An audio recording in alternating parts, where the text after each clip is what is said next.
Buenas tardes, bienvenidos a todos. Primero los ponentes que nos acompañan y segundo todos aquellos que están al otro lado de la red.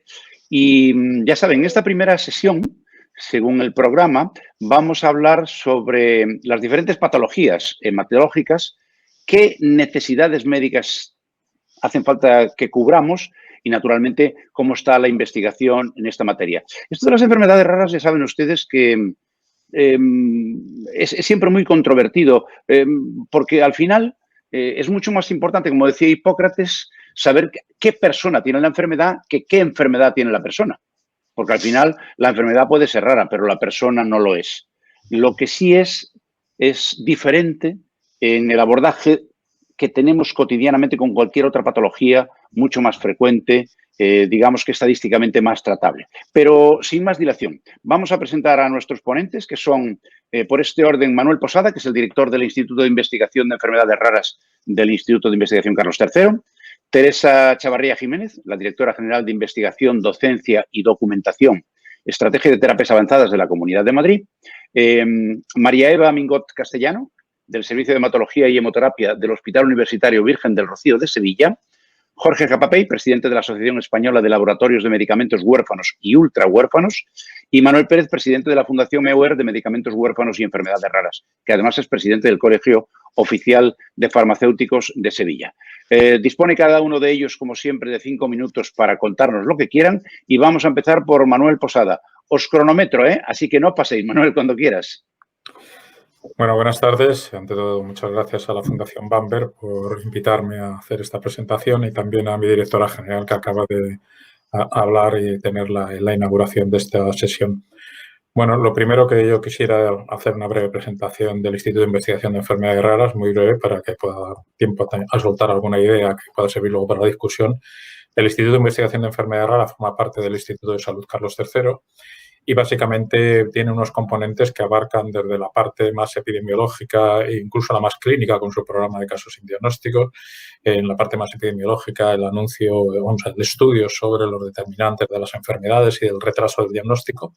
Y luego tenemos componentes de investigación experimental o fundamental, como la queramos denominar, con investigación tanto desde la parte de patogenias, de formas y mecanismos de enfermedad en diferentes enfermedades y también en terapias, en búsqueda de terapias tanto génicas como celulares. Ese es el espectro de nuestra organización y trabajamos en eso. Evidentemente no podemos trabajar en todas las enfermedades raras, salvo en aquellas que son programas que son más transversales. Podemos decir, por ejemplo, y me da pie al otro punto, el registro de enfermedades raras. Trabajamos en 2 tipos de registros. Uno lo que se llama el registro estatal de enfermedades raras, que está coordinado por el Ministerio de Sanidad con las comunidades autónomas. Nosotros somos los gestores de los datos que las comunidades autónomas y el Ministerio coordinan y actúan, y ahí también hay incluidas enfermedades de origen hematológico.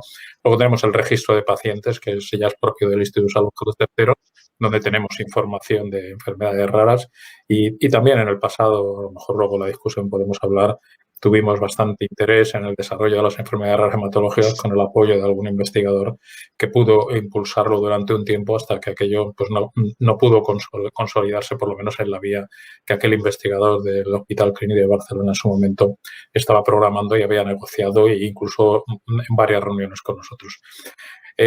Algo que me interesa resaltar es también el biobanco. Somos responsables del Biobanco Nacional de Enfermedades Raras, pertenecemos a la actual red de biobancos, donde la mayoría no son enfermedades raras, la mayoría de los biobancos, pero nosotros sí nos dedicamos a enfermedades raras. Hay otros biobancos que también coleccionan muestras de biobanco, incluyendo enfermedades hematológicas.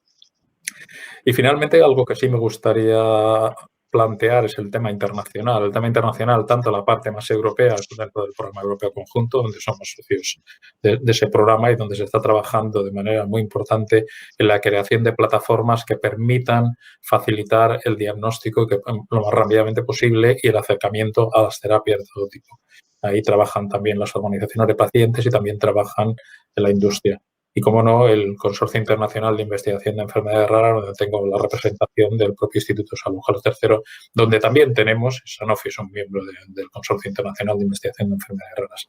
Desde el punto de vista de enfermedades hematológicas, nosotros, salvo, como decía antes, en los programas transversales no nos dedicamos a ninguna en particular de enfermedades raras, porque bueno, capacidad, por ejemplo, en hacer investigación preclínica es limitada a una serie de enfermedades, pero no podemos investigar todas. Pero, sin embargo, los programas transversales, como son los determinantes del retraso diagnóstico, o en el programa de casos sin diagnósticos, o en las colecciones de biobancos, en el registro, ahí sí tenemos enfermedades raras hematológicas y ahí no ponemos veto a ninguna enfermedad hematológica rara que quiera tanto inscribirse, donar una muestra o participar en los estudios que nosotros llevamos a cabo de manera transversal. Sí me gustaría insistir en algo que yo creo que probablemente ahora es lo más importante que hay dentro del mundo de las enfermedades raras hematológicas y está en el marco de las redes europeas de enfermedades raras.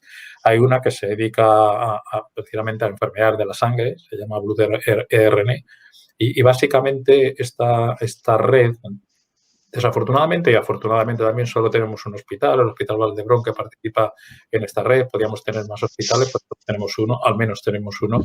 Pero en su día nació del Hospital Clínic de Barcelona, en una red que duró muchos años antes de aparecer las RN, y ahora estamos básicamente apoyando estas RNs en todo su esplendor, en toda su fortaleza, a través del Programa Europeo Conjunto y de otros programas.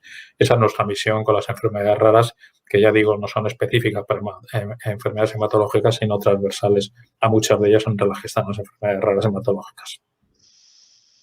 Muchísimas gracias, Manuel, lo has clavado.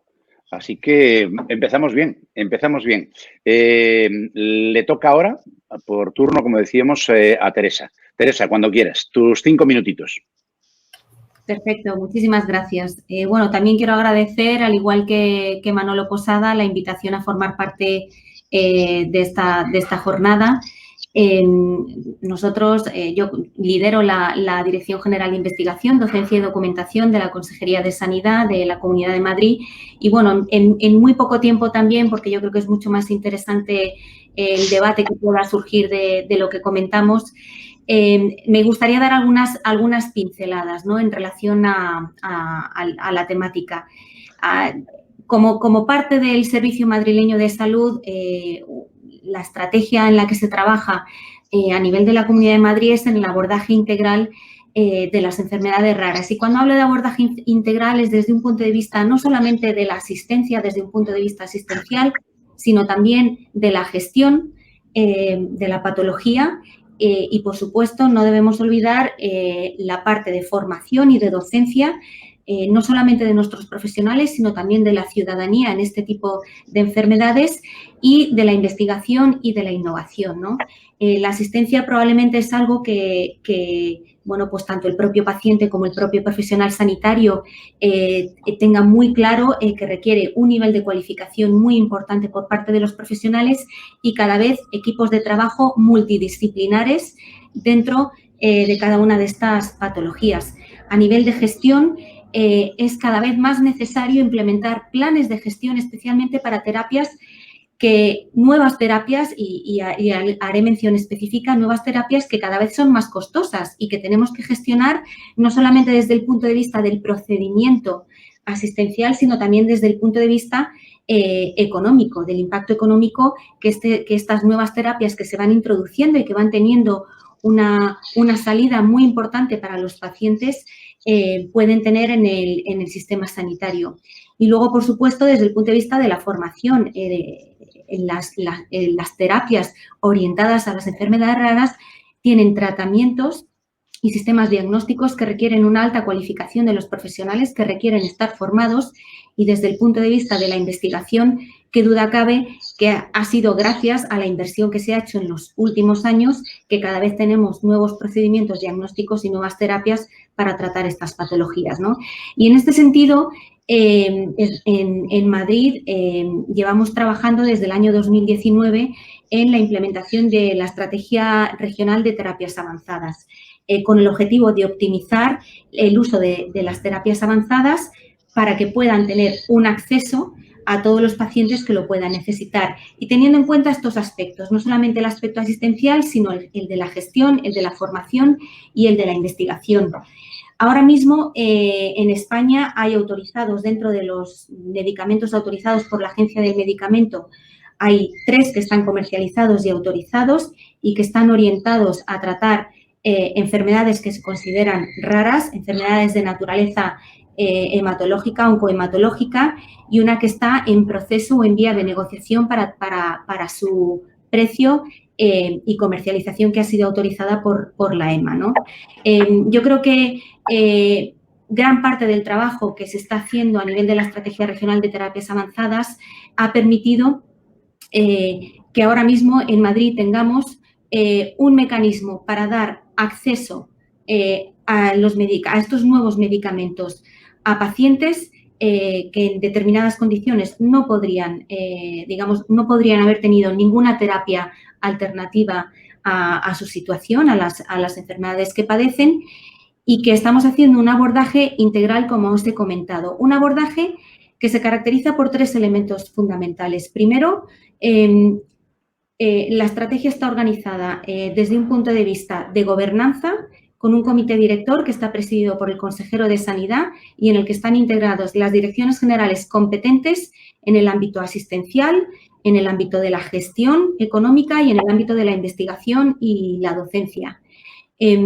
Una estrategia de terapias avanzadas que parte de la base de que todas las decisiones se toman a partir de criterios de carácter científico-técnico y de carácter clínico por grupos de expertos que están integrados por profesionales del ámbito de la farmacia, farmacia hospitalaria, de la Subdirección General de Farmacia, por hematólogos de nuestros hospitales, y que ha permitido que podamos llevar a cabo una serie de designación de centros de referencia en el plano regional y propuestas de centros de referencia para el plano nacional, para el tratamiento de estas nuevas terapias en el plano a nivel del Sistema Nacional de Salud.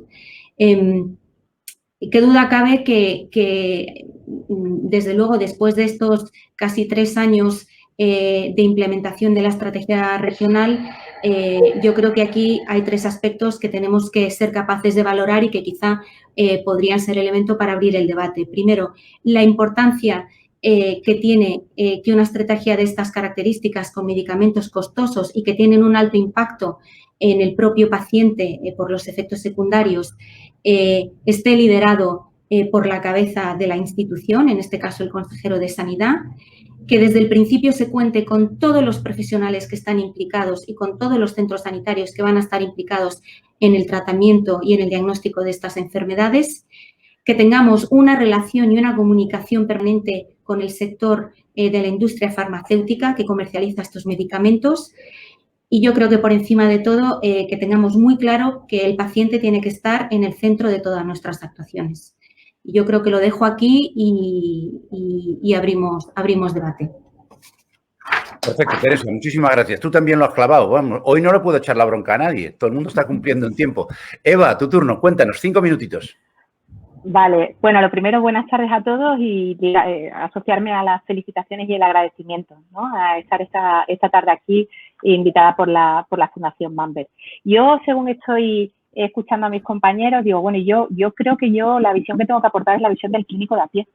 Y la visión del clínico de a pie es que ahora mismo estamos hablando de terapias avanzadas, que era algo como que sonaba muy lejano, y hemos puesto 3 enfermedades encima de la mesa, como son la PTI, la PTT y la hemofilia, que creo que abren el abanico de lo que es las distintas características de las enfermedades que tenemos. Por un lado, tenemos la hemofilia como patología congénita, con todo lo que implica ello, y crónica. Por otro lado, la PTT, que es el paradigma de la enfermedad aguda no neoplásica, porque no es oncológica y, sin embargo, tiene una mortalidad del 90% en cuestión de pocos días si al paciente no se le aplica el tratamiento adecuado, que no estamos hablando de cualquier cosa.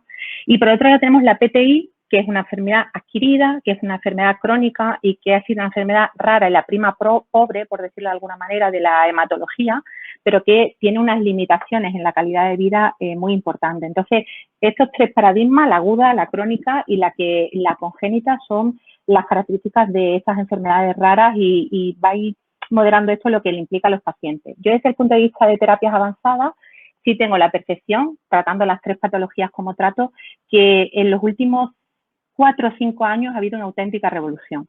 Desde el punto de vista de la congénita, de la hemofilia, estamos hablando de la terapia génica. Yo he tenido la suerte de poder tratar a 3 pacientes en el contexto de ensayos clínicos con terapia génica y aunque estamos en la versión, yo creo, muy inicial, punto 1, punto 2, pero creo que es el camino. ¿no? Y es el paradigma quizás de estas terapias avanzadas.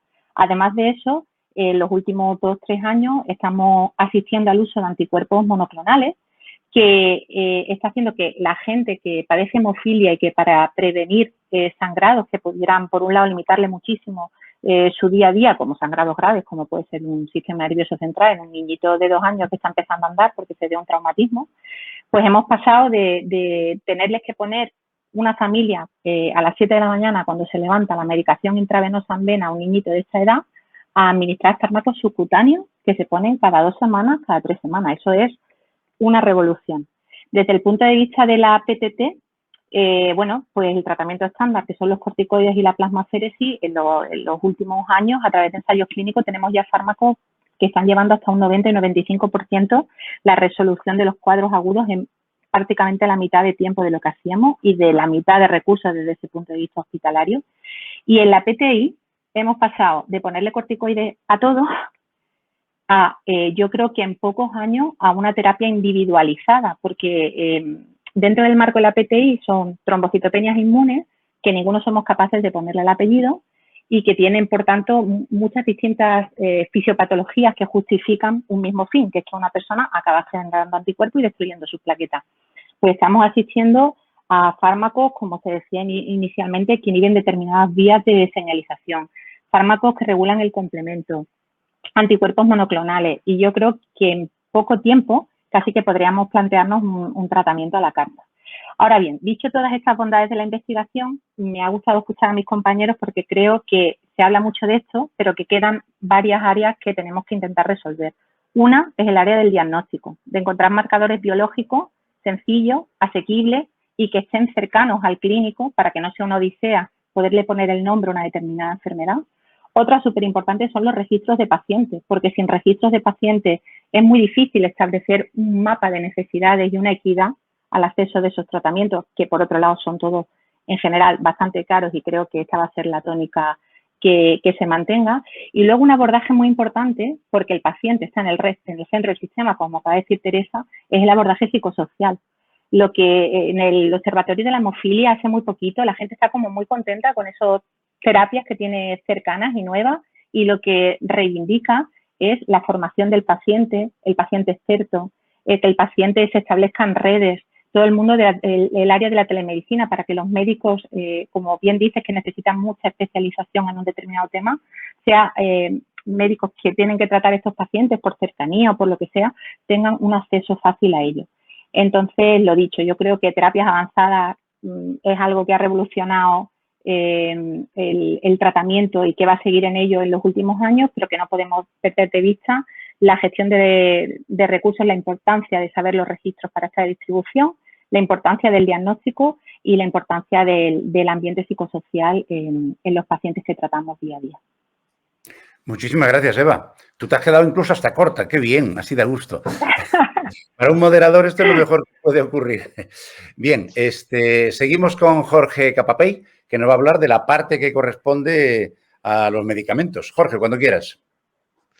Pues, buenas tardes, Ignacio, y prácticamente de acuerdo con todo lo que Eva, Teresa y Manuel han puesto encima de la mesa, y como ya lo adelantaba, por no repetir, voy a dar la perspectiva desde las compañías que desarrollamos fármacos para enfermedades huérfanas, no específicamente en área hematológica, pero una visión un poco más amplia, y poner encima de la mesa 3 aspectos para ver si nos puede después servir para hilvanar la discusión, ¿no?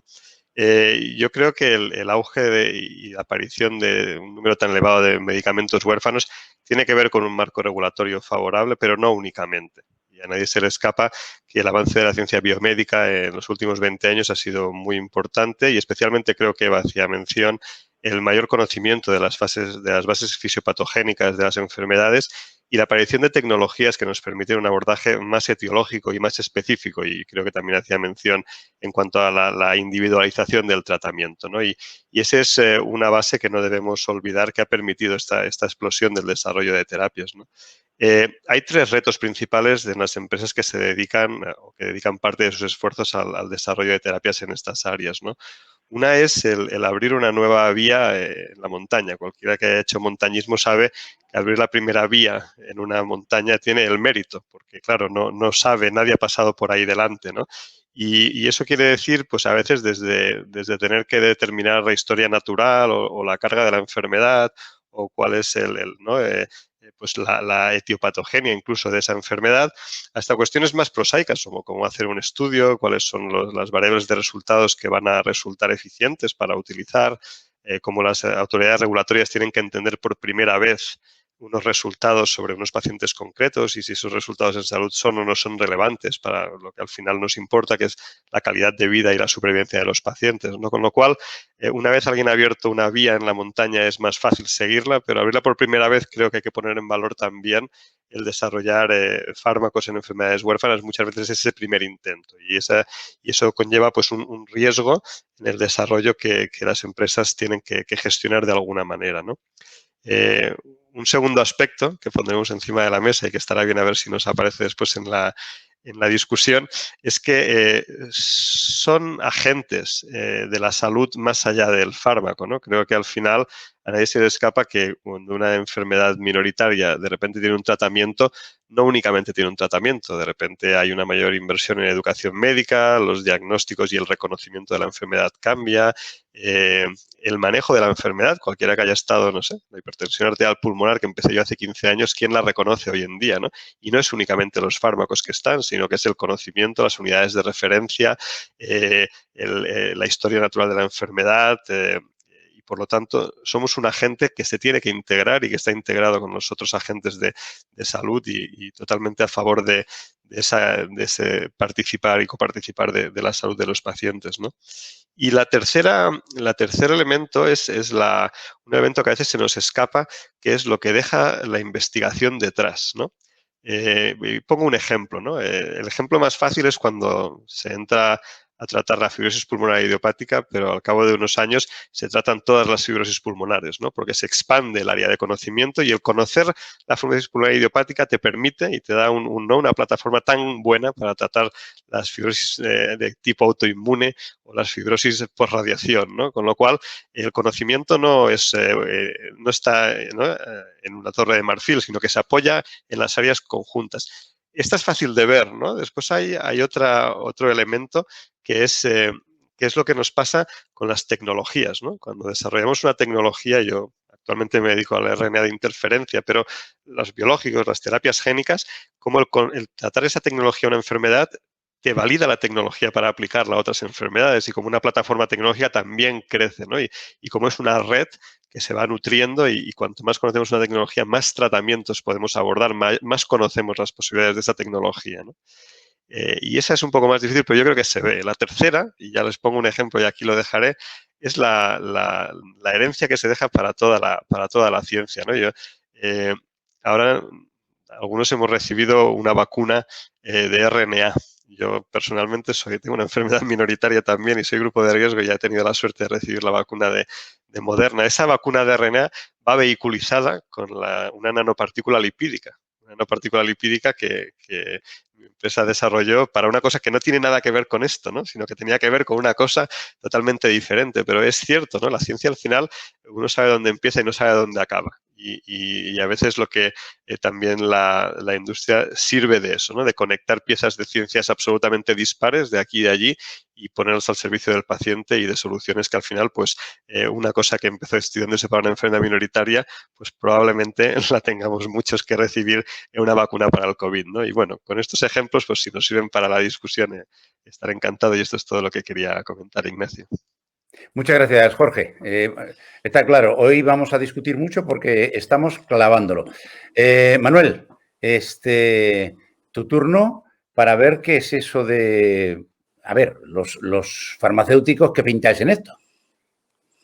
Bueno, muchas gracias a la Fundación Bamber y a vosotros por compartir esta mesa porque para mí es un honor estar aquí con todos vosotros. Bueno, los farmacéuticos estamos pintando en esto desde el año 96-97, en que vimos que había unas necesidades de los pacientes que chocaron frontalmente con nosotros en el sentido favorable de la palabra chocar. Nos topamos con una realidad terrorífica. Vimos que estaban solos los pacientes en este tremendo mundo de las enfermedades raras que las descubrimos en ese momento, decidimos ayudarle, decidimos colaborar en la creación de la Federación Española de Enfermedades Raras, que la creamos en Sevilla, gracias a un farmacéutico como Moisés Abascal. Y a partir de ahí, pues vino ya una serie de congresos internacionales, la creación de la Fundación Mewes, becas de investigación, etcétera. O sea que casi se nos acabó la pintura, por aquello de pintar, pero seguimos comprando pintura para estar en este mundo, ¿no?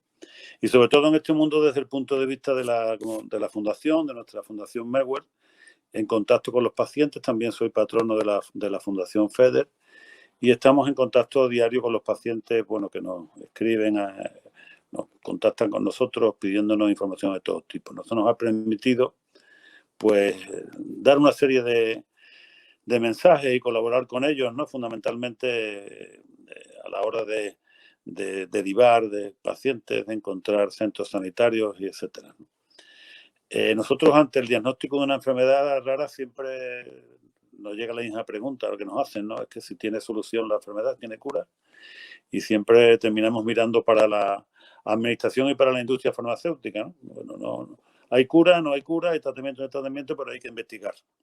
Entonces, agradecemos a la industria y a las autoridades sanitarias el esfuerzo que están haciendo para investigar, pero vemos que hay un problema importante a la hora de trasladar los resultados de la investigación a la práctica clínica y, sobre todo, fundamentalmente, bueno, el acceso de los pacientes a los tratamientos, a lo que se abordará en la siguiente mesa redonda, ¿no?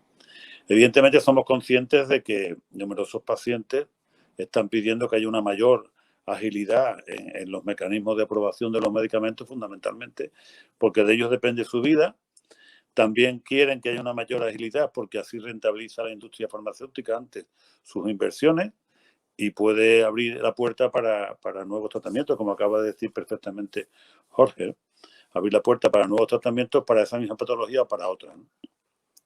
Yo creo que eso nos lleva a reivindicar siempre que se debería estimular la búsqueda de nuevos tratamientos, de nuevos incentivos, preferiblemente a escala plurinacional, porque es muy importante reforzar la investigación en enfermedades raras y desarrollar nuevos medicamentos huérfanos. Y estos incentivos no deben ser puntuales, sino que deben ser estables en el tiempo y además deben ser predecibles para poder establecer y mantener estrategias de investigación a medio y largo plazo.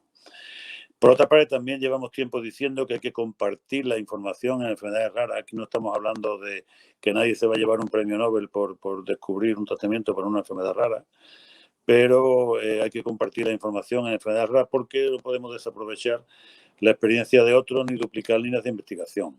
Esto lo explicaba muy bien Juan Carlos Ispizúa, con un ejemplo muy gráfico que pone, que dice que si los médicos y los científicos no mejoran la comunicación, se van a seguir curando ratones, pero no personas. Entonces, igual que estoy reivindicando desde hace tiempo la creación de un fondo estatal para financiar los tratamientos de las enfermedades raras, soy de los que defienden, posiblemente de una forma ilusa, pero no voy a dejar de pelear por ello, que es necesario la creación de un plan estatal de investigación real, de verdad, que coordine las líneas abiertas o por abrir y que se incremente la eficiencia de esa manera, el número de patentes y el número de patologías tratadas, porque ya somos todos conscientes de que la investigación de enfermedades raras y medicamentos huérfanos es muy complicada, porque afectan a un escaso número de personas y esto dificulta pues la realización de ensayos clínicos y suponen además un riesgo económico añadido para las empresas. También es necesario trasladar la investigación a la práctica clínica, como he comentado anteriormente, porque hay que acelerar los tratamientos. En España, por ejemplo, obtienen el Código Nacional solamente el 64% de los medicamentos autorizados por la EMA y solamente se comercializa el 60% de ese 64% en España. Entonces, claro, la inversión en investigación solo es rentable si se administra a los pacientes, porque para obtener esos beneficios sanitarios, económicos y sociales es necesario que se administren a los medicamentos a los pacientes y a veces son las propias familias las que se implican a fondo para desarrollar e impulsar la investigación. Bueno, hasta aquí un poco por ajustarme al tiempo, luego en el debate, si queréis, en el coloquio podemos ahondar un poquito más en esto. Muchas gracias. Gracias a ti, Manuel. Volvemos enseguida contigo. Teresa, la primera pregunta para ti, por alusiones, porque yo estoy viendo los chats y la primera pregunta me dice, para Teresa, ¿cómo se plantea desde un punto de vista de los servicios sanitarios regionales el acceso a los nuevos tratamientos con un elevado impacto económico? Nos comentaste que, bueno, que hay un comité donde hay el científico, luego se toman decisiones basándonos en eso. ¿Cuál es la respuesta? A ver, bueno, entiendo que la pregunta va enfocada sobre todo al ámbito de las terapias avanzadas, que ahora mismo los tratamientos con CAR-T son los tratamientos de mayor impacto económico que estamos teniendo en este grupo de enfermedades, ¿no? En concreto, hay 2 medicamentos comercializados, Yescarta y Kymriah, y que son tratamientos pues para enfermedades oncohematológicas, ¿no? Para linfoma y para leucemia. Ahora mismo lo que hay es una estrategia, un plan a nivel nacional, un plan de CAR-T, y a nivel regional nosotros hemos desarrollado nuestro propio plan de gestión de las CAR-T. El acceso, en este caso concreto, es un acceso que está vehiculizado a través del Ministerio de Sanidad. Es decir, en el momento en que surge un paciente a nivel nacional en cualquier comunidad autónoma cuyos clínicos, cuyo médico solicita este tratamiento para este tipo de paciente, es una comisión establecida por el propio Ministerio de Sanidad el que valora la situación del paciente y aprueba o no que se cumplen los requisitos necesarios para su tratamiento. Y en ese momento a ese paciente se le deriva al centro de referencia designado por el Ministerio de Sanidad más adecuado al paciente, o bien por proximidad geográfica o bien por la situación del propio paciente. En nuestro caso, por ejemplo, nosotros obviamente tenemos 3 centros de referencia designados, son el Hospital Niño Jesús, el La Paz y el Gregorio Marañón, y luego también a nivel regional el 12 de octubre. En el momento en que hay un paciente en la Comunidad de Madrid, nosotros, a través de la Consejería de Sanidad, de la Unidad de Terapias Avanzadas, derivamos a ese paciente, y si es de cualquier otra comunidad, nos llega establecido por el Ministerio. Pero siempre existe una comisión a nivel nacional que evalúa con criterios clínicos la situación del paciente y la idoneidad para que reciba el tratamiento. Tengamos en cuenta que son tratamientos muy agresivos, que tienen una serie de condiciones y que también la fabricación del producto requiere que el paciente reúna unas determinadas características clínicas, ¿no? El acceso, en este caso, estamos hablando de un acceso, como es un medicamento comercializado y financiado a nivel del Sistema Nacional de Salud, es un acceso totalmente, entre comillas, universal para los pacientes del Sistema Nacional de Salud. Luego ya entre comunidades nos entendemos para financiar, para gestionar la financiación del medicamento. Pero ahora mismo hay un acceso a nivel del Sistema Nacional de Salud para los tratamientos concretos de CAR-T que se han autorizado y que están financiados por el Sistema Nacional de Salud. Y luego tenemos en Madrid otra serie de tratamientos que ya están orientados a otro tipo de patologías, también dentro del ámbito de terapias avanzadas, que se financian no a nivel del Sistema Nacional de Salud, pero que sí entran dentro de la cartera de Madrid. Pero ahora mismo yo creo que el acceso, en ese sentido, es un acceso totalmente orientado a pacientes de todo el Sistema Nacional de Salud. Muchas gracias, Teresa.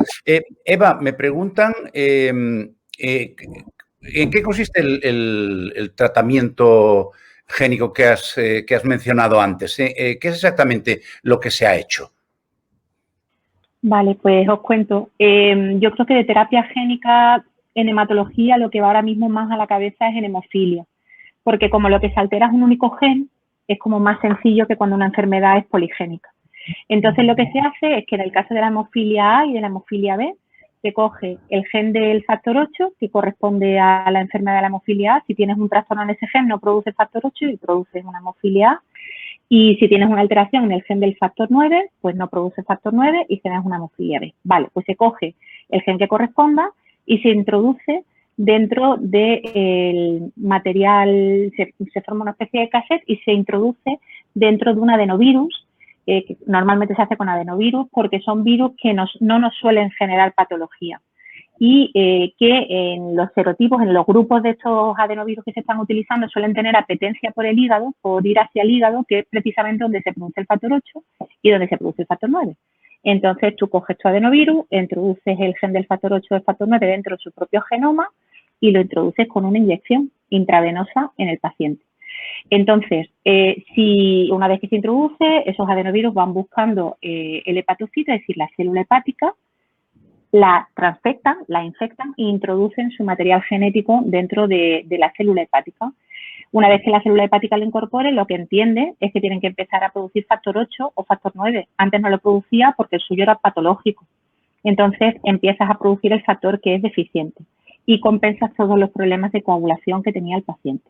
Problemas que tiene ahora mismo esta versión 0.0, por decirlo, por eso lo introducía, y es que los adenovirus son adenovirus que conviven con nosotros, virus que conviven con nosotros, y casi entre el 30 y el 40% de la población tiene anticuerpos contra estos adenovirus porque no es infrecuente que hayamos contactado con ellos en algún momento de nuestra vida. Entonces, ¿qué pasa? Que si tú has contactado previamente, por lo que sea, con un adenovirus y ya te desarrolla anticuerpos contra él, te cargas ese adenovirus transportador que llega hasta el hígado. Entonces, esa es una de las primeras limitaciones. Y la segunda limitación es que el tipo de manipulación que se está haciendo de ese gen ahora mismo hace como que el gen que introduces nuevo como que se va gastando, ¿vale? A lo largo del tiempo. Y ahora mismo sabemos que tenemos respuestas, o que se mantienen las respuestas en el caso de la hemofilia B entre 5 y 7 años.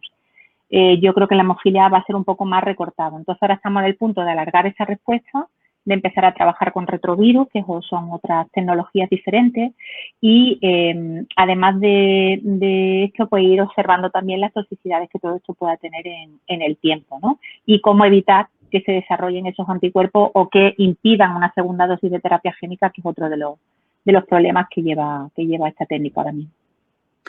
No hay como hablar con gente que sabe lo que hace. Da gusto. Lo que se aprende en estos sitios, yo por lo menos.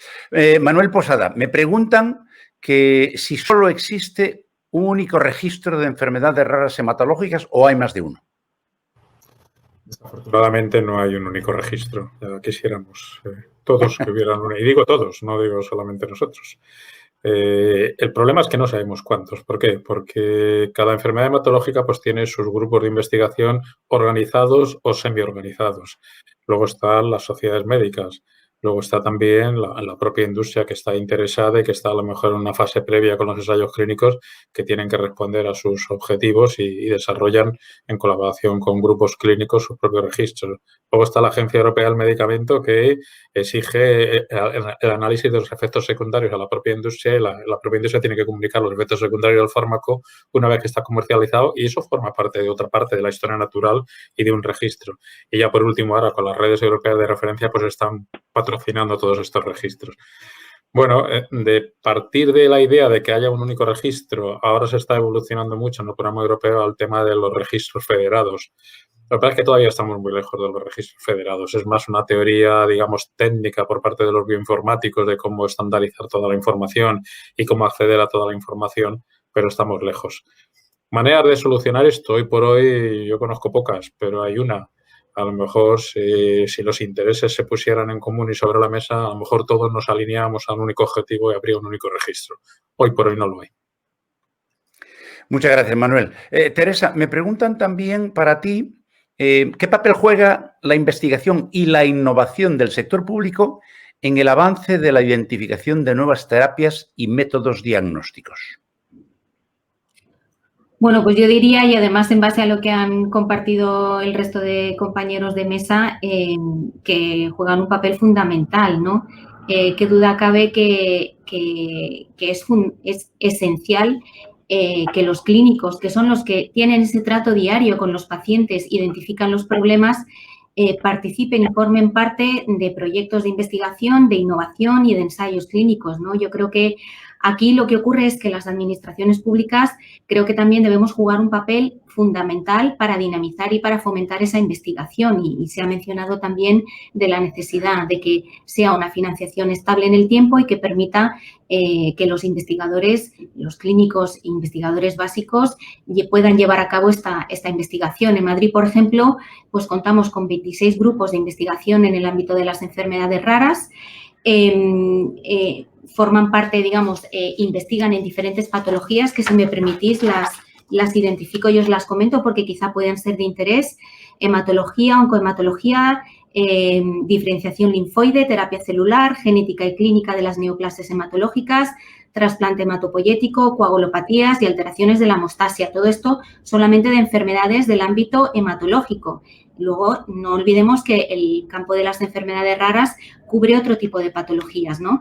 Es decir, tenemos una gran masa crítica de profesionales que dedican sus esfuerzos a la investigación, tanto básica como clínica y translacional y epidemiológica, en estas enfermedades, ¿no?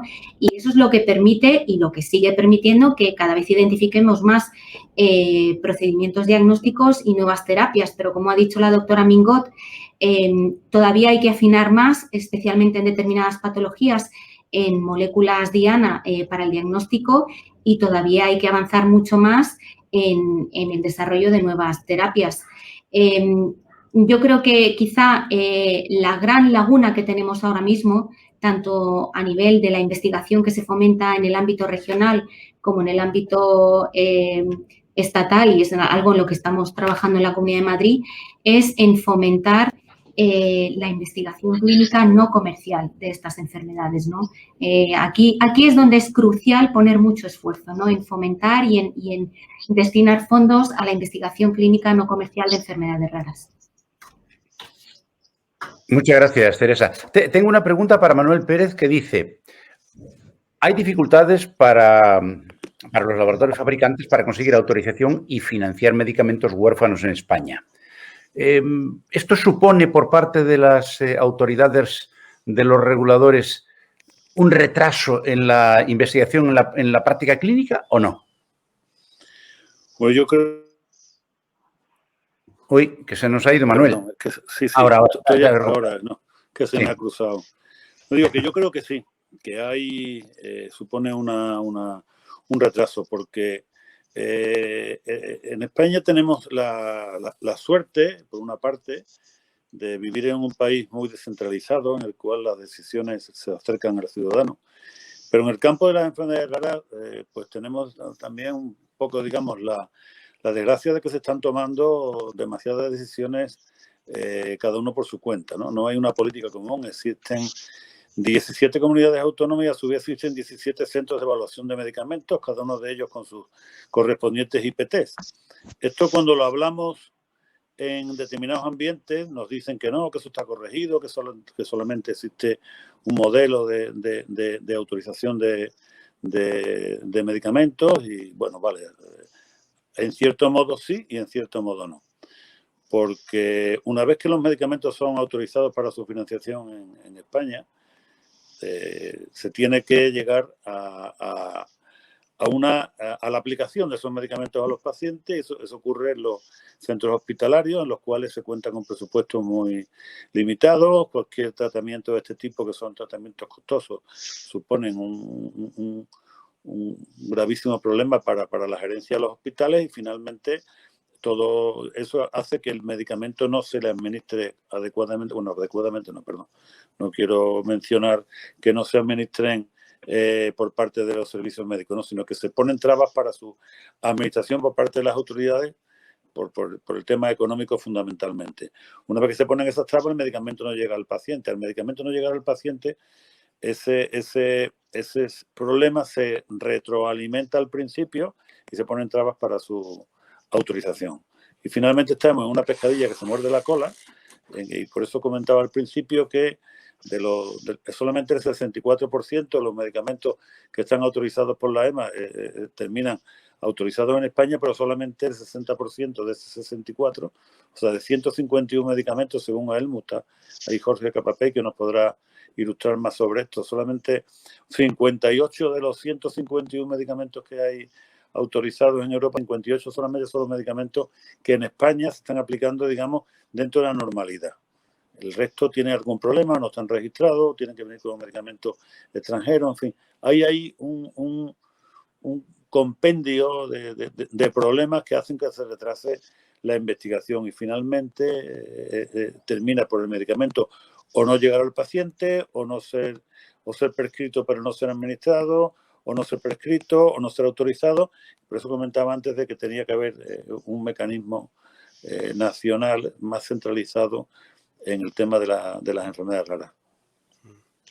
Muchas gracias. ¿Quería decir algo, Jorge? Sí, por favor, dime. Sí, no, tengo otra, pero bueno, no sé si Teresa quería comentar también porque estaba... Ahora voy dando la palabra. Venga. Pues entra mira, tú por alusiones que han hablado de ti. No, sí. Yo quería comentar una cosa. Yo ante la pregunta que he visto sobre si las dificultades de acceso a los medicamentos en España lastran la investigación clínica, yo creo que la respuesta es que no. La investigación clínica sigue su curso igual. ¿Por qué sigue su curso? Bueno, pues primero porque las inversiones realizadas por las empresas tardan 5, 10 o 15 años en dar sus frutos y, por lo tanto, los problemas que hoy presentemos serán los frutos de lo que veremos de aquí 10 o 15 años, ¿no? Y eso lo tenemos que tener en cuenta, que las acciones que hoy tomemos al respecto son las que influirán sobre las potenciales terapias que tienen que venir de aquí 5 o 10 o 15 años, ¿no? La segunda cosa y más importante es que el desarrollo de fármacos es una cosa global y, por lo tanto, no se desarrolla un fármaco para España, se desarrolla un fármaco a nivel global. Lo que sí sucede es que los pacientes españoles no se benefician en la misma medida que en otros sistemas sanitarios o se benefician más tarde, pero no creo que tenga un impacto sobre la investigación, ¿no? A mí sí que me gustaría apuntar una cosa que a veces nos enturbia mucho esta discusión. Mira, España tiene un gasto farmacéutico en el año 2019 inferior al del año 2010, publicado por el Ministerio hace una semana, ¿no? Porcentualmente, en cuanto al PIB, en el año 2019 el porcentaje de lo que dedicamos de riqueza del país a sanidad, en general, no a los fármacos, es menor que el que dedicábamos una década antes, proporcionalmente, ¿no? Y el plan que acabamos de presentar a la Unión Europea todavía va a intentar bajar más el gasto que tenemos en sanidad a nivel global, ¿no? Entonces, yo no creo que sea una queja específicamente de enfermedades minoritarias, y al revés, yo me pongo al lado de los profesionales sanitarios, de los responsables de las comunidades autónomas que tienen que gestionar unos presupuestos cada vez más estrechos y de los hospitales que tienen que gestionar a unos pacientes con los recursos que disponen, ¿no? Yo creo que también es momento de hacer una reflexión como sociedad de cuáles son nuestras prioridades, qué prioridad damos a la innovación biomédica, a la salud en general y cómo podemos hacer para tomar decisiones hoy que nos ayuden a generar tratamientos eficientes para nuestros pacientes de aquí 5 años o de aquí 10 años. Yo creo que esa es la discusión en positivo, más allá de que lo que comentaba Manuel, pues sí, es una circunstancia actual de que los pacientes españoles pues, bueno, no acceden los primeros o no acceden en la medida en que se acceden en otros sistemas sanitarios. Teresa, ¿querías decir algo tú? Sí, yo quería comentar un aspecto, entendiendo el planteamiento que se hace y los comentarios que se han hecho acerca pues, del acceso y de la financiación de los medicamentos y de que parece ser que a veces hay trabas para el tratamiento con medicamentos de enfermedades raras en los pacientes. A mí me gustaría apuntar una cosa porque creo que es importante, sobre todo de cara a los que nos están escuchando, ¿no? Y por alusiones también un poco a cómo se trabaja a nivel de las comunidades autónomas, que somos las que al final gestionamos la asistencia sanitaria, ¿no? Obviamente, yo creo que el papel fundamental de cualquier servicio sanitario es prestar esa asistencia y prestar una asistencia de la máxima calidad posible y permitir, obviamente, el acceso de los tratamientos a los pacientes que lo necesitan. De hecho, en España, los datos que yo tengo ahora mismo de un estudio que se hizo en 31 países europeos, en España el coste directo sanitario anual asociado al manejo de cánceres hematológicos es de más de 600.000 euros y de esta cantidad los costes farmacológicos constituyen la partida más costosa. Y desde luego os diré que en la Comunidad de Madrid el presupuesto que tenemos en sanidad la partida mayoritaria es la destinada al gasto farmacéutico, es decir, al pago de los medicamentos con los que tratamos a los pacientes. Son partidas nada desdeñables.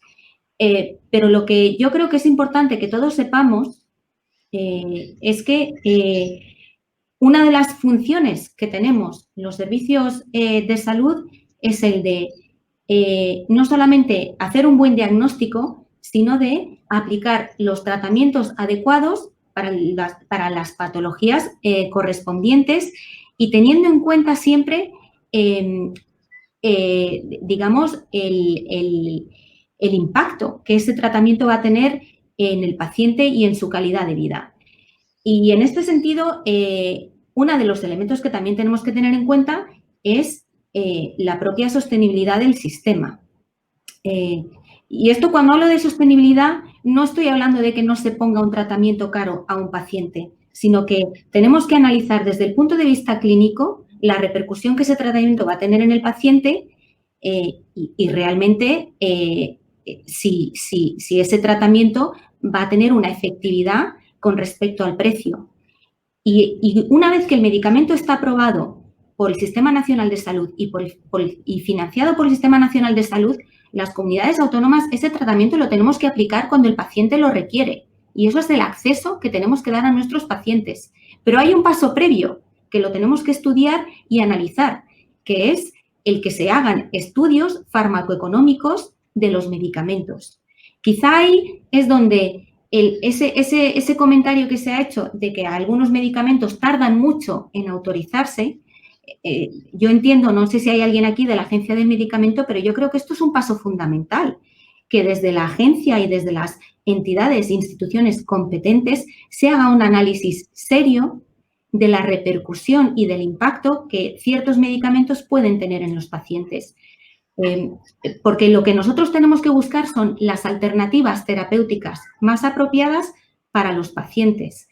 Entonces, creo que esto es algo también a tener en valor, que sin duda lo fundamental, y lo he dicho en mis 5 minutos del principio, todos tenemos que poner al paciente por encima de todo, como el centro de todas nuestras actuaciones, pero luego hay una serie de elementos a tener en cuenta y, desde luego, a la hora de implementar un tratamiento hay que saber muy bien el tipo de tratamiento y el efecto que va a tener en el paciente. Un ejemplo de CAR-T. Al principio llegan las CAR-T. Las CAR-T, os he dicho que es una comisión a nivel nacional la que pone el tratamiento. Son unos tratamientos que tienen unos efectos secundarios terribles para los pacientes, sobre todo si el paciente ya está debilitado, si no está en condiciones físicas para recibir el tratamiento, porque se le hace una inmunodepleción, se rebaja su sistema inmune, su capacidad de respuesta inmune, para infundirle con linfocitos que han sido modificados, para que puedan actuar contra las células cancerosas. Si el paciente no está bien seleccionado desde el principio por ese comité clínico, hay muy pocas probabilidades de que el paciente sobreviva el tratamiento o incluso de que se le pueda poner el tratamiento final, de que se le pueda infundir con esos linfocitos modificados. Estos son aspectos que hay que tener muy en cuenta a la hora de implementar tratamientos que son costosos, que no vamos a poner ni una sola pega para el tratamiento, pero que hay que tener en cuenta una serie de aspectos. Teresa, una puntualización y Eva quiere participar. Todo lo que dices es cierto y creo que no era una cuestión confrontacional. Creo que la escasez de recursos, la escasez de recursos a la que hacíamos mención es lo que hace que en España el tiempo medio para que el año pasado llegara un tratamiento a nuestro país fue de 30 meses. Y cuando decimos 30 meses nos comparamos con países de nuestro entorno. Y cuando decimos que únicamente el 40% de los medicamentos huérfanos están disponibles, nos comparamos con países de nuestro entorno. Lo que queremos decir, y no es confrontacional, es que los recursos dedicados a la sanidad se deben incrementar, porque yo soy el primero que soy muy amigo de la gente de la agencia y si hubiera alguien, pues mil veces lo hemos comentado, ¿con qué recursos tiene la Agencia Española del Medicamento? Ojalá pudiera doblar su plantilla. Claro que sí, Teresa, sí, totalmente de acuerdo. Ojalá tuvierais más recursos para poder aplicar los tratamientos a los pacientes que lo merecen y hacer el seguimiento adecuado. Yo creo que ahí tenemos que hacer causa común en decir España es un país que no tiene muchos recursos, pero porcentualmente y comparado con países de nuestro entorno que invierten de un 7 a un 9% de su Producto Interior Bruto, pues nosotros invertimos un 6,4 en el 2019 y pensamos reducirlo en el próximo lustro. Y ese también es una discusión sobre los recursos. Cuando hablamos de sostenibilidad del sistema, tenemos también de hablar de cuáles son las prioridades que como sociedad nos dotamos y dónde ponemos el foco de nuestra inversión. Y eso también es una discusión que tenemos que tener. Perdona, Eva, que te he cortado. Eva, aparte de que hagas el comentario que quieres, acto seguido hay una pregunta para ti que dice, al hilo de lo que comentaste antes del aspecto psicosocial de la aplicación de los tratamientos clínicos, dice, ¿cómo crees que se puede mejorar la atención y el seguimiento fuera de las unidades especializadas a este tipo de pacientes? O sea, primero lo que quieras comentar y luego esta pregunta. Vale, pues a las dos preguntas. Bueno, a los dos planteamientos. Primero, a mi opinión, que era lo que comentaba. Yo estoy totalmente de acuerdo con Teresa en el sentido de que hacen falta estudios farmacoeconómicos, pero hacen falta estudios farmacoeconómicos de aquí, en los que se incluya calidad de vida de verdad para hacer estudios de coste-utilidad, que es lo que a las enfermedades raras, que no son oncológicas, realmente les aplica, porque estamos hablando en la mayoría de los tiempos de una enfermedad crónica que altera la calidad de vida del paciente. En el caso de las CAR-T, estamos hablando de pacientes que van en... Vamos, lo digo porque la coordinación de la féresis nos toca aquí y lo vemos. Son pacientes oncológicos, normalmente, en este caso, con cuadros de problemas linfoproliferativos, de leucemias, de linfoma, que llevan varias líneas de tratamiento, que el pronóstico es muy malo a corto plazo y donde además se plantean las CAR-T como segundas líneas de tratamiento. Con lo cual, estamos haciendo una inversión económica muy importante para, por desgracia, pacientes que tienen, entre comillas, una salida. Si la tienen muy a corto plazo y se miden costes de salud vital, es decir, ¿está vivo o no está vivo? Y qué morbilidad tiene a 6, 12 meses vista, no hay mucho más. Pero de lo que estamos hablando ahora mismo de enfermedades raras no hematológicas, bueno, estamos hablando de todas, pero en estas, realmente los costos para la salud de los pacientes es el coste en morbilidad y social. Estos son pacientes, si hablamos de hemofilia, que raro es el que no tiene una invalidez o no puede realmente desarrollar un trabajo habitual. Hoy mismo he visto en la consulta una paciente con una PTT congénita que dice, es que a mí me dicen que me puedo incorporar a trabajar, pero es que no puedo, claro, si tienes 8 gramos y medio de hemoglobina, porque estoy...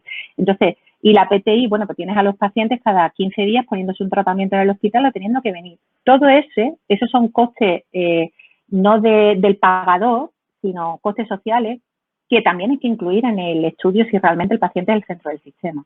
Y creo que esto es algo que de verdad debería incluirse y por parte de la industria, cuando se hacen los estudios, ahora hay cada vez más información en calidad de vida. Pero yo he visto IPTs en el que realmente tú decías, no hay grandes diferencias de eficacia y no podemos establecer que haya mejora de la calidad de vida, pese a que tú como clínico tú dices, es que esto se cae, pero no lo puedes demostrar porque esos estudios muchas veces no están bien planteados. Entonces, esas dos ideas. Y ahora, el otro, espérate que se me ha ido, ¿qué me decías de la pregunta? ¿Cómo mejorar la atención y el seguimiento fuera de las unidades especializadas? Sí. Bueno, yo es que creo que otro tema a abordar y investigar es todo el tema de la telemedicina. Estas son enfermedades raras que normalmente el paciente sabe de su enfermedad mucho más que el médico que lo pueda ver a lo mejor en urgencias o el que lo ve en una tarde, y sin ningún tipo de prepotencia, es que realmente es así, porque ha sufrido los problemas que esto conlleva. Entonces, estos pacientes, y lo ponen de manifiesto, tienen muchas veces que acabar desplazándose grandes distancias de 200 kilómetros a los centros de referencia, donde tienen al médico que es especialista en lo que está viendo, y esto limita también mucho su día a día. Creo que también un ámbito en el que se debería trabajar es en redes de conexión, de manera que los médicos, un hematólogo, por ejemplo, de Albacete, pues pueda contactar con el médico especialista del CESUR o del hospital de referencia que corresponda, pero de una forma oficial. Al final, esos cauces están establecidos porque somos compañeros, pertenecemos a las mismas sociedades y las líneas de conexión se establecen. Pero yo pienso que tanto en eso como en registros, como bien decía Manuel, deberíamos dar un salto, porque estos pacientes se ven muy desatendidos y creo que en ese sentido ellos lo perciben como una desatención. Y no sé, luego vendrán pacientes y lo podrán, pero yo sí lo escucho y lo percibo desde ahí. Primero Manuel Pérez, que había pedido la palabra, y después Manuel Posada. Manuel, no te oímos. Dale al micro, dale al micro. Ahora, perdón. Digo que brevemente y sin ánimo de polemizar lo más mínimo. Antes, cuando comentaba temas de coordinar la investigación, también hablaba de la creación de ese fondo estatal que llevo tiempo defendiendo, ¿no? Para mí es necesario que se excluya de los presupuestos hospitalarios los tratamientos con enfermedades raras y tengan otra partida presupuestaria diferente. Ahí nos iremos ahí huiremos y saldremos de toda la presión que tiene todo el mundo. O sea, todo el mundo está presionado en este tema porque los presupuestos, como bien se ha comentado, con los estudios de farmacoeconomía, los presupuestos limitan mucho. Y entonces, claro, al final hay pacientes que obtienen sus tratamientos vía sentencias judiciales. Y tampoco debemos llegar a eso, ¿no? Creo que estamos en un país en el que hay que hablar de lo que ocurre de verdad y hay que poner soluciones, aunque sea soluciones a un paciente, porque si salvamos una vida, estamos salvando, pues una familia, una sociedad. Sobre todo, vamos a ser siempre más éticos y más íntegros, ¿no? No, con esto no quiero decir que no lo seamos, digo que vamos a ser más éticos y más íntegros. Y después una puntualización como farmacéutico. Cuando se habla de gasto farmacéutico parece que es que todo el gasto es nuestro y es gasto en medicamentos mejor que gasto farmacéutico. O sea, no es gasto para los farmacéuticos, es gasto en medicamentos, ¿no? Simplemente una puntualización así un poco diferente, ¿no? Muchas gracias. El lenguaje es importante. Manuel Posada, tu turno. Que nuestros colegas son muy caros, estos farmacéuticos. No, solamente apuntar en respecto a lo que ha dicho Eva, que ya hace años tuvimos la oportunidad desde España, desde el Servicio Canario de Salud, y pues nosotros colaboramos en un proyecto europeo donde lo que ha comentado del coste-utilidad y se incluyó la hemofilia como enfermedad modelo, o sea, aparte de otras 10 enfermedades, toda la metodología estaba incluido con los costes directos y los indirectos, tanto relacionados con la salud como no relacionados con la salud. Y evidentemente eso es también importante a la hora de evaluar, y yo encima lo vivo en mi familia con el tema de la calidad de vida de un medicamento huérfano para uno de mis nietos que tiene una enfermedad rara que el Ministerio no quiere aprobar. O sea que entiendo muy bien lo del coste-utilidad. También es verdad que también soy partidario del coste-efectividad, no solamente coste-utilidad, porque a veces el coste-utilidad puede estar influyendo ciertos aspectos que tiene que ver a la hora de aplicar la calidad de vida con beneficios que no son reales. Pero bueno, coste-utilidad, coste-efectividad, aunque son dos caras de diferentes monedas, pero los dos son muy necesarios, y apuesto por el coste-utilidad para la evolución de los medicamentos huérfanos. Pues se nos ha acabado el tiempo, pero hemos tenido un ratito de charla muy entretenido. Así que me queda el justito para agradeceros, por razones obvias de urbanidad, primero a las señoras Teresa, Eva, muchísimas gracias, y acto seguido los dos Manueles y Jorge. Gracias por vuestra compañía, por vuestra opinión, por la franqueza, que es bueno, porque la franqueza que no se lleva ya mucho, desafortunadamente hay que ser políticamente correcto, lo cual no conduce a nada, plantea dilemas, y como diría Lincoln, un dilema es un político tratando de salvar sus dos caras a la vez, y eso a veces es bastante complicado. Muchísimas gracias a todos vosotros, muchísimas gracias a los que nos están viendo. No se vayan, que esto sigue. Viene la segunda parte y luego la tercera. Muchas gracias a todos y buenas tardes.